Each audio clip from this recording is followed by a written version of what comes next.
to another episode of the Bridging Impact Podcast, the podcast that is passing wisdom to the next generation of athletes, coaches, and parents to transform leaders on and off the court. So in today's episode, I am interviewing Cullen Donovan. Cullen Donovan works for Cross Court and also has a ton of experience playing and coaching basketball abroad and overseas, and that is what a predominant majority of our conversation is on today. It's all about, the cultures, the opportunities, the growth that happens when the game of basketball can take us to different countries and different connections, and just increasing that access for everyone to be able to enjoy the game of basketball. It's a really fun conversation, and I'm really excited to present it to you all. So, hello and welcome to the Bridging Impact Podcast. Cullen, we had a little bit of technical difficulties getting on here, but I'm excited to have our conversation today, talking about how basketball has really given you so many opportunities to grow and exposure to, different avenues and cultures in life. So welcome to the show. Thanks for having me, Justin. Excited to be here. Awesome. Well, let's dive right in. Obviously, we have connected. So for those that are listening, we connected through Cross Court, which is a gym that I play basketball at. It's a startup here in Los Angeles for adult pickup, right? And so you moved recently to Los Angeles about 6 months ago. Before we talk about your move, and coming here to Los Angeles, what was playing basketball like for you growing up, and where are you from?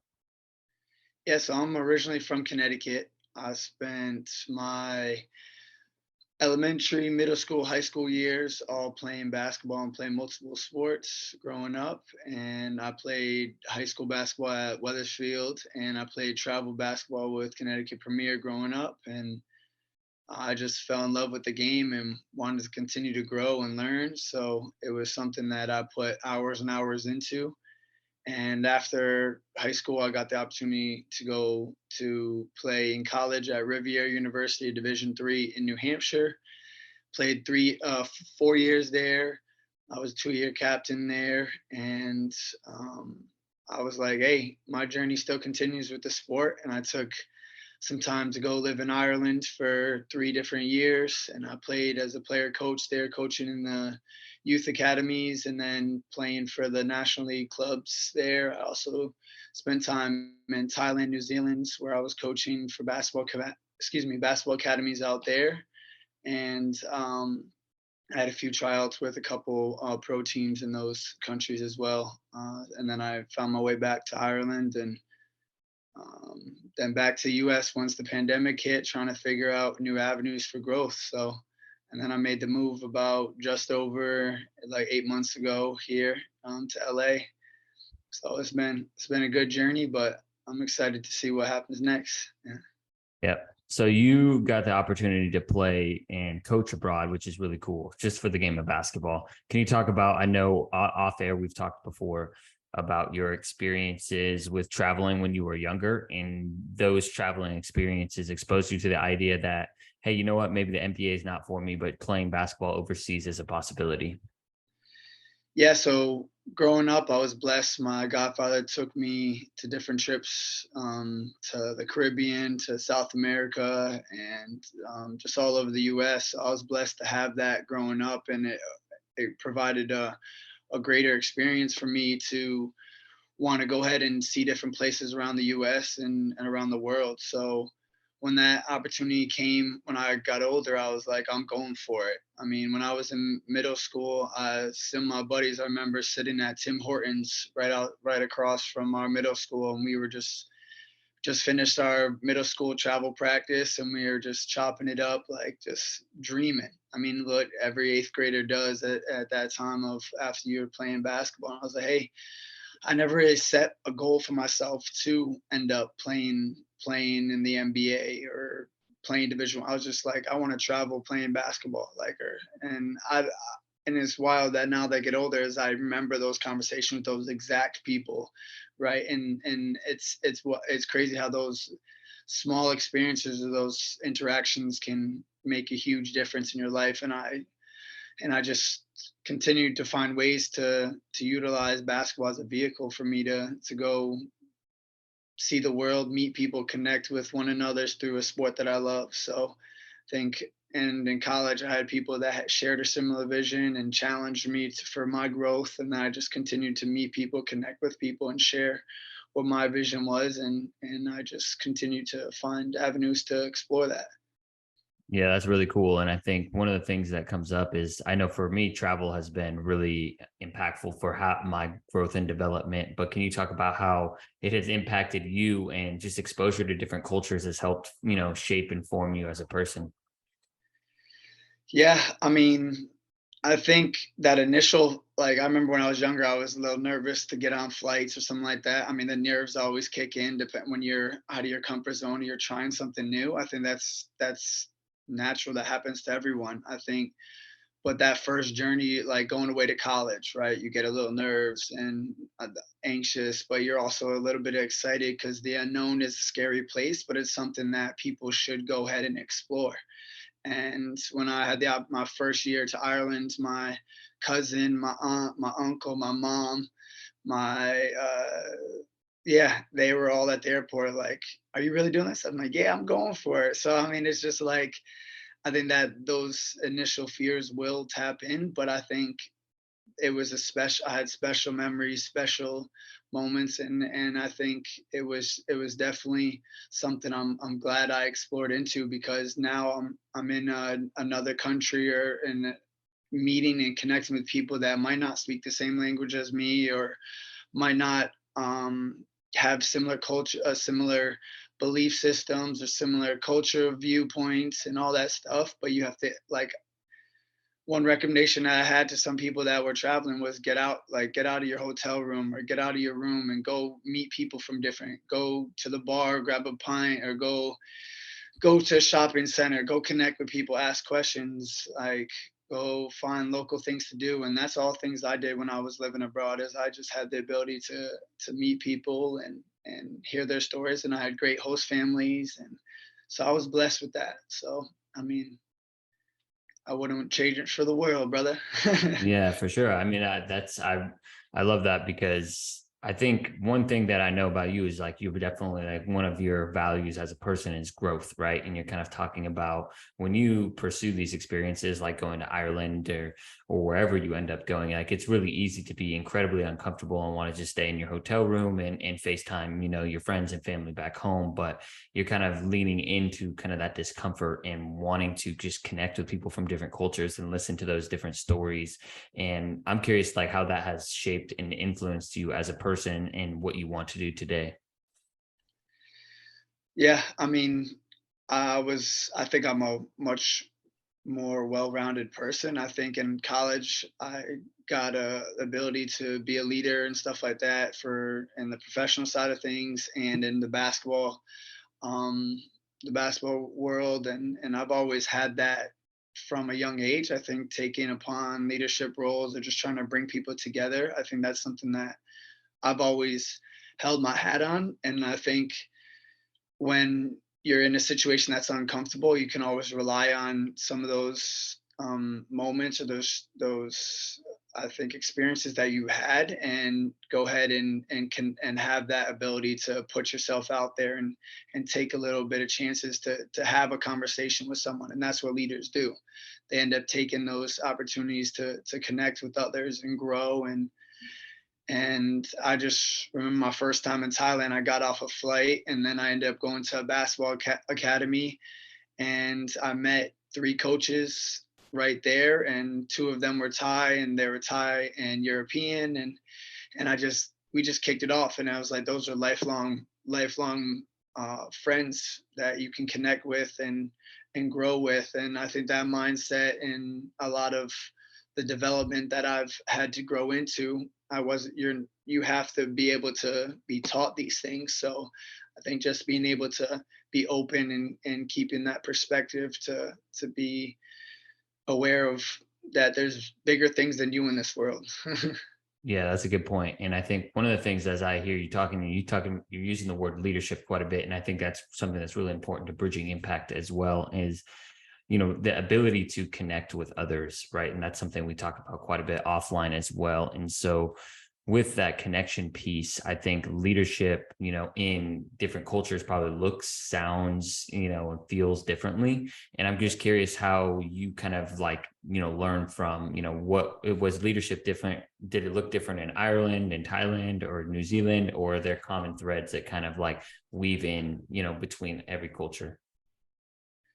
Yeah, I think it's all relative. Leadership is there's all around, like people from all over the world. Like there's leaders and great people and amazing individuals that come together to bring things to fruition, right? I mean, leadership is a trait. I mean, people can be taught some things, but then it takes special people to be able to want to take on those roles, right? So I think it's everywhere I've been at, I've met some special people and special kids who want to take on those roles as athletes and as young leaders in communities. And you see it, everything here in the U.S.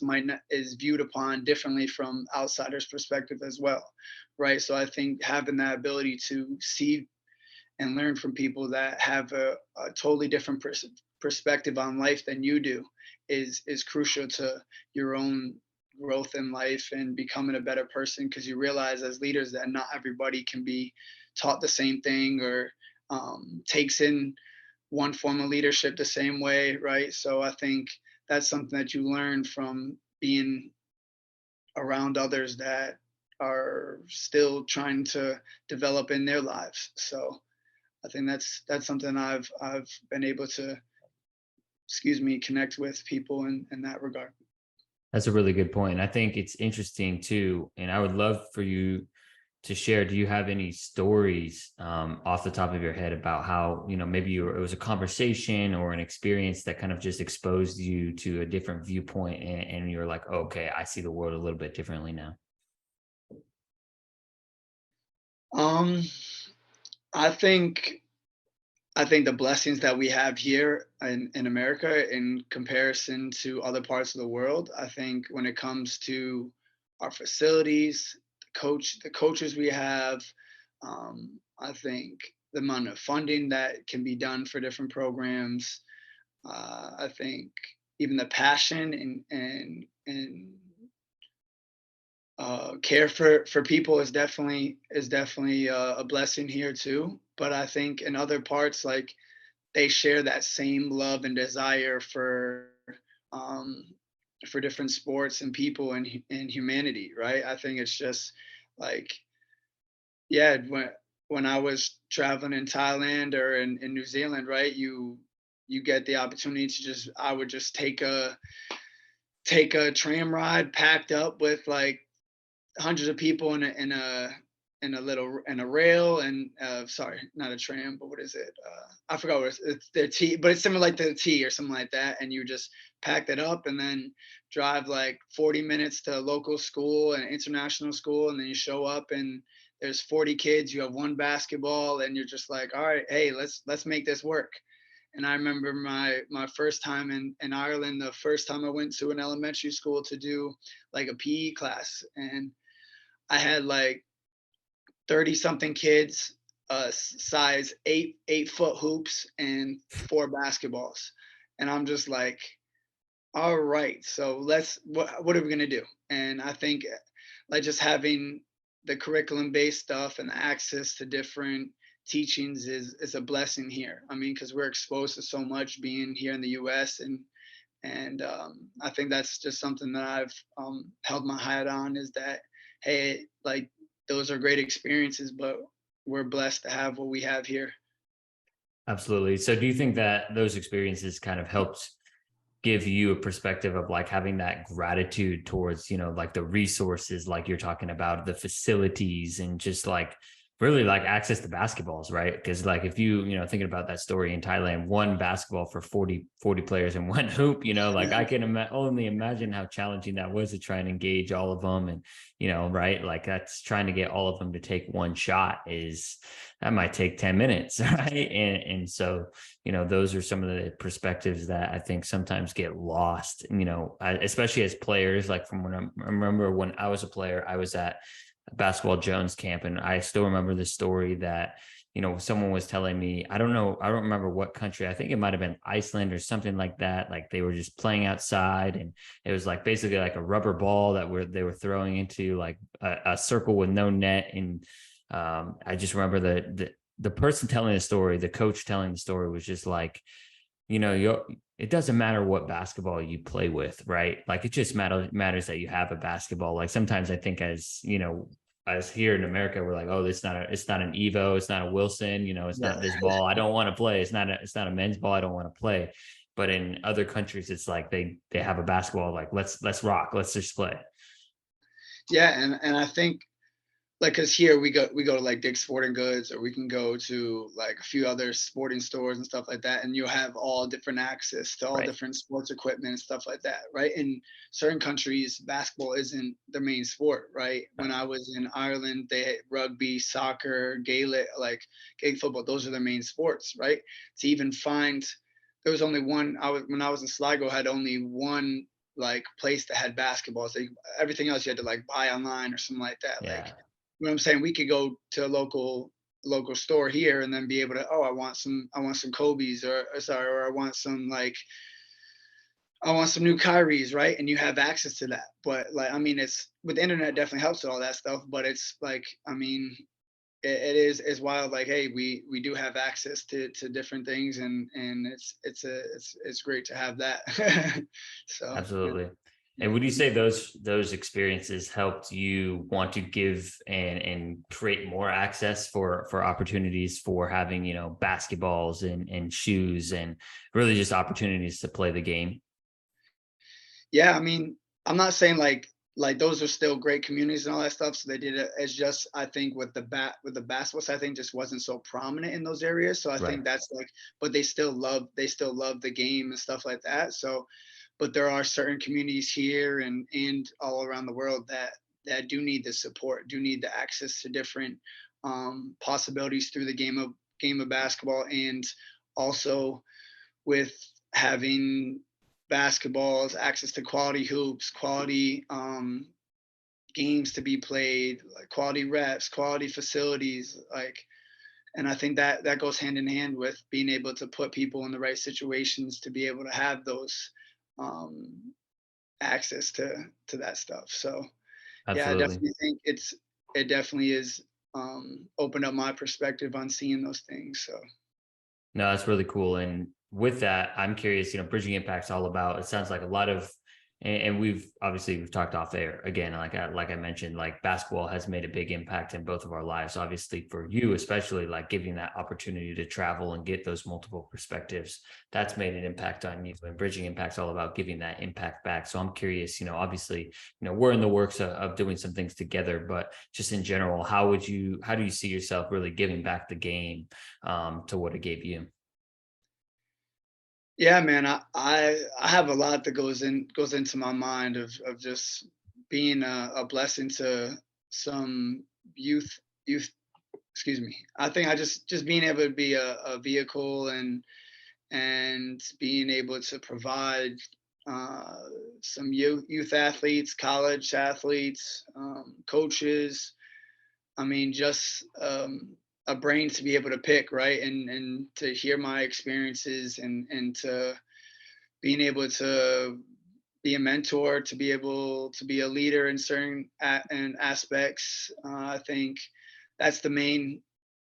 I think the main viewpoint that I want to move with is just being a soundboard for people to, hey, listen, this is the idea I have for what I want to do, and hey, let's do it. Like let's make that happen, right? And I think one thing that I want to develop is to be growing the sport, right, of basketball, and be able to travel with the game and teach life lessons and development and playing the sport. I still want to play a little bit too. So I think growing in that aspect of being able to see what that sport can do for you can open up doors through your education and through your leadership skills, connecting with people from all different backgrounds, and travel and see the world, go to different parts of the country that you've never seen before, and different parts of Europe, Asia, right? So there's different possibilities through that this game can do, and I kind of want to expose people to that. So It's really cool, and just giving back what has been given to you, those exposure, that opportunity. And I'm curious if there's any like mentor or role model or coach that you want to model some of your kind of, philosophy or style after, or if you're kind of creating, kind of an entrepreneurial in terms of like embarking on your new kind of philosophy on leadership and coaching. yeah, I mean, I've been blessed growing up. I've had a couple great coaches that just provided time for me. I think that's showing that they care, and I think that's something. Like, I was with my AU club for 5 years, 6 years, right? And we weren't on no national circuit or anything like that, but that coach gave me the time because he cared and would put in that work with me. Right, I had the opportunity to go play with different club teams, which now, working in the basketball industry and knowing what I know now, maybe it would have provided me a better opportunity to go play with those teams for exposure, right? To go to be where the coaches were, right? For better opportunities in the game of basketball, right? But that's where my experiences now, with my connections through all different basketball mentors and individuals that I know in the industry, I can pass that knowledge on to other people, right? And share that vision with others. So I think I think that entrepreneurial mindset is kind of where I want to go, and to be able to explore something that's a little bit different. And but I just want to do so much with basketball. I think that tailoring it to just one thing is not really what I do. But Yeah. sometimes that's how you have to do it to be able to accomplish some things. But I think having that broad scope of some different avenues that you want to explore into it, can be done, because I have a growth mindset. I don't have a limited mindset. So that's some stuff that I want to try and tackle. Yeah, that's exactly what I was thinking, is like, having that growth mindset, like you said, like open to different opportunities that may come up out of the game of basketball. But I want to touch on a point that you kind of made, and something I've been thinking about and actually kind of rethinking about learning wise, is like, I think a lot of times we think, and this is probably putting on our coach perspective, is like we have to coach at a UCLA or a Kansas or in the NBA to make an impact. And that's not true. Like, coaching basketball is coaching basketball. So, the oh gosh, I'm forgetting the UConn coach's name. Do you know the UConn coach's name who left? Nino Oriama, No, not women's women's, coach, the men's coach. the current one. Not the current one, the one that Uh, won 3 national titles. I'm yeah, drawing a it's blank. Jim Calhoun. Jim Jim Calhoun. Calhoun. So where he's coaching now, he's coaching at a Division III now, right? Yeah, And at the end of the day, I was reading about him, and he coaches his players just as hard. He's just as hard on the referees as he was in UConn. And it doesn't matter, because he's just coaching basketball, right? And it doesn't matter, that he's not on ESPN or any of that. And I think that is what really matters the most, is just like, basketball is basketball, whether it's at the highest level or, we're coaching at the youth level. And I think just reminding coaches that like what you're doing is important, or even parents that are listening, like, playing basketball is important. It doesn't matter how much clout or status that you're getting out of it. It's just like, it's just all about giving back to the game. yeah, yeah. And I think one thing I view is a lot of parents are relatively hard on trying to push their kid to the next level and all that stuff, because right now there's so many different opportunities for kids to explore into and grow. So Right. I think Right. that's something that is definitely has to be acknowledged. I mean, and kids have to be kids at the end of the day, right? But then you look at someone like Devin Booker, right, who said, I don't want to be a kid. I just want to go train every day and then go for the pros and then become a star. Like, you know what I'm saying? So it's tough to take in. And with that, like, basketball, there's so many different avenues for to play the game, to be taught the game now. And I think that's something that you have to take into perspective when you're trying to get into different things. Is you're like, hey, there's a lot going on. Right. So be aware of what's coming, but also go after what you want to. So I think, yeah, and I think a big important point for coaches and parents especially is that it has to be the athlete's choice. Like that was Devin Booker's choice to do that, right? Like he wanted to do that. And then, but we also see, you know, coaches and parents putting so much pressure on athletes to that they have to do that. Like that is their avenue. And there's also, you know, some certain cases where, you know, like financially, right, it's a business move to do it, right? The kid may not love basketball, but basketball can get that athlete, that kid, a free education, right? So it's not always a black or white situation. Some situations, you know, kind of are. But from my perspective, is a lot of times it needs to be the athlete's choice, and that, you know, the coach needs to be that guide or mentor to, you know, kind of help them where they want to be. If they just want to play high school basketball and that's it, that's fine. You know, that takes a certain level of coaching. But if they want to be pushed, they want to go play college ball, and, you know, like that's what you need to know. So I've always tried to like kind of understand my players and what their goals are, you know, for the game of basketball, and just be real with them too, like what it really takes. You know, do you want to play college basketball? Like, well, our athleticism may only be D3, so like, are you okay with that? You know? Yeah, it's good stuff. So with that, and as we kind of enter the like final, you know, kind of 2 minutes of our conversation of the fourth quarter, you know, I'm curious, you know, we started the podcast with this, but, you know, you moved to Los Angeles about 6 months ago, and we haven't touched on it too much, but, you know, you wanted to pursue acting, and obviously basketball is still an important part of your life. Can you share a little bit more about, you know, why you moved out to LA, and you came out here, you were sleeping on your buddy's couch, kind of living that, you know, lack of a better term, American dream, in terms of like coming to Hollywood and trying to make it?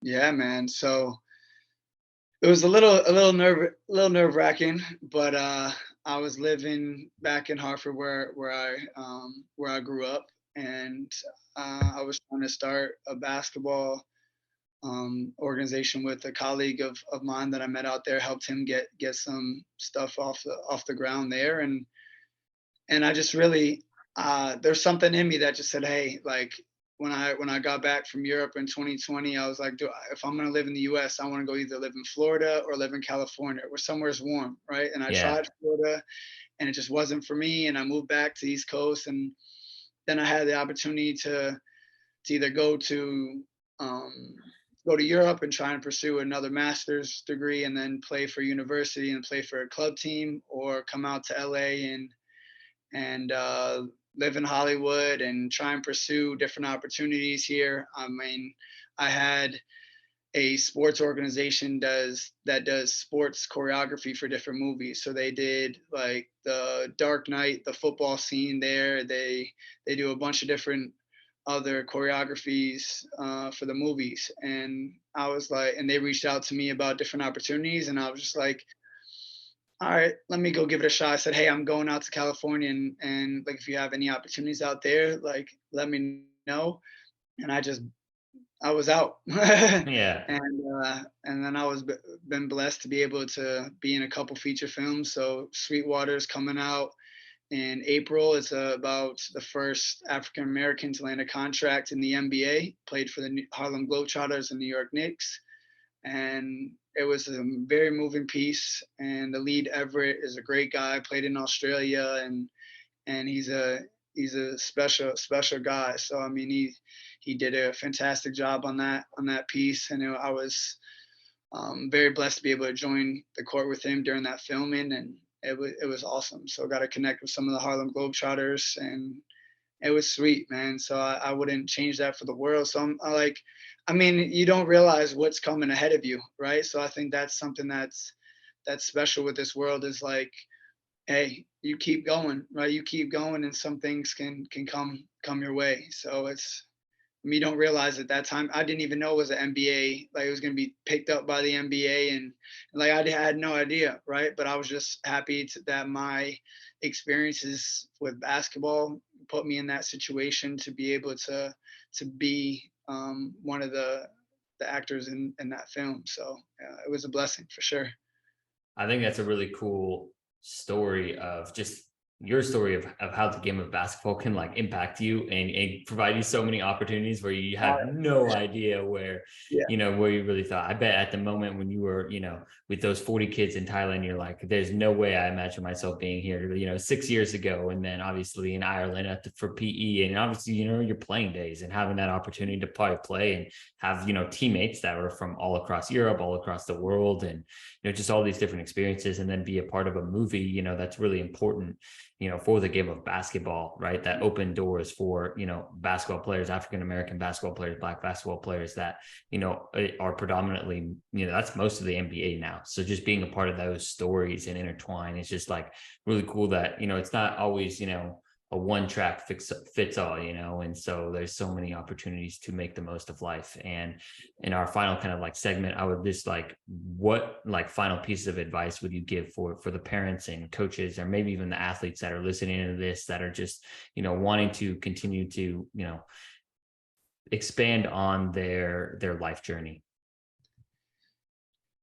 Yeah, I mean, there's so much you can give people. I think that's a tough little question, but at the same time, it's if some like I fell in love with this at a young age, and I've been blessed with so many different opportunities from others. And I think when you have people that care for you and they're showing that they're providing great energy for you, and they're giving great opportunities towards you to explore the game, to learn from the sport, and it can open up different possibilities for you. I had the opportunity to pursue two different educational degrees, like live in a foreign country and meet people, travel the world, like go after what you want in this world. And I think basketball has provided me so many different opportunities that some of my friends were like, "Hey, bro, like this you're living the dream, bro. You're living the dream." But I mean, that's my dream. It might not be other people's stuff, right? So if you have to know what you want in this world, write those goals down, and then figure out which avenues you can explore into. And I think that's something that you can take in, and it might not be, you might want to go into fashion, or you might want to go into art, or you might want to go into cooking, right? Culinary school, right? And just utilizing sport as a way to teach life lessons. And I think from a young age, that's something that basketball has done for me. And I think from just having great friends, I mean, giving me something to look forward to after school from going. And I think it's just been a blessing for sure. And I think it can do so much for people to be around sport, and it's impacted my life because of the people I've connected with, and what I've learned through my physical development and being an athlete, and just taking me on well past my playing career, like just going to the gym and just getting a workout in is good for your physical health, right? And your mental clarity and your social and emotional well-being, right? Of just being around people and connecting with others. I think there's so much that you can take from just being involved in sport, and it can change lives, and it changed mine. So yeah, that's it, brother. That's all I got. That's beautiful. That's a great way to mic drop and end this conversation. Thank you, Tinette, so much today for your time. Appreciate you, and look forward to when we get to do this in person. Yeah, Jay, I'm looking forward to it. Thanks for having me. Thank you for listening to this episode of the Bridging Impact Podcast. We'd love it if you would like, subscribe, leave a comment and a review on whatever platform you're on. It's the best way to help us grow. We appreciate you for doing that. We'll shout you out on social media. I'd also love if you connected with me on social media. Let me know your thoughts. And this is why I do it. I want to share knowledge and wisdom from experienced leaders to people like yourself and myself, so we can have this dialogue and move forward, make an impact on the world. So stay tuned, stay subscribed. Cheers.